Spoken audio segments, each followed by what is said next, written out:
అనేటటువంటి వాడు వీళ్ళకి చాలా డేంజరస్. జగన్ మళ్ళీ పవర్లోకి రాకూడదు అంటే జగన్ విధ్వంసకారి, మేమైతేనే అభివృద్ధి చేయగలం, నేను అనేది కుదరదు. ఇక నేను అనే పదం నుంచి మేము దగ్గరికే వస్తుంది. ఇంకోటి బీజేపీకి కూడా కావాల్సింది అదే.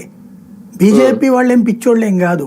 వాళ్ళకి గత 10 ఏళ్ల నుంచి కూడా బీజేపీ మీద విషం చిమ్మారు రాష్ట్రంలో. జరిగిన డెవలప్మెంట్ అంతా అప్పుడు చంద్రబాబు ఖాతాలో వేసుకుంటే తర్వాత జగన్ ఖాతాలో వేసుకున్నారు. కానీ అసలు ఇచ్చింది లక్షలాది ఇళ్ళు ఇచ్చారంటే ఆ టిట్కో ఇళ్ళు అయినా లేకపోతే జగన్ అన్న ఇళ్ళు అయినా ఇవన్నీ ఎవరిది? కేంద్రందే కదా. అట్లాగే నాడు నేడు కింద ఇచ్చినటువంటి సర్వశిక్ష అభియాన్ నిధులే కదా. కొంత రాష్ట్ర ప్రభుత్వం కూడా పెట్టుకుంటది, కేంద్రాలే కదా ఇవన్నీ ఉండేది. ఇట్లాంటి సిచ్యుయేషన్లో రకరకాలైనటువంటి ఫండింగ్స్ వచ్చినాయి మనకి. కానీ ఇవేవి కూడా చెప్పకుండా ఇంతకాలం దాచుకొచ్చారు. ప్లస్ అవన్నీ బాబు వల్లనే ఇంకా వాటిట్లో అది రాలేదు ఇది రాలేదంటూ నెగిటివ్ ప్రచారాలు చేసుకొచ్చారు.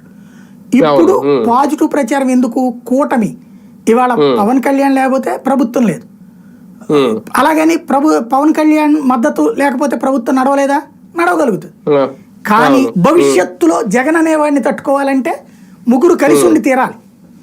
ఒక రకంగా బలవంతపు బ్రాహ్మణ్యం అన్నట్టు బలవంతపు వివాహం ఇది, బలవంతపు పెళ్లి. ఇక్కడ అది సస్టైన్ కావాలంటే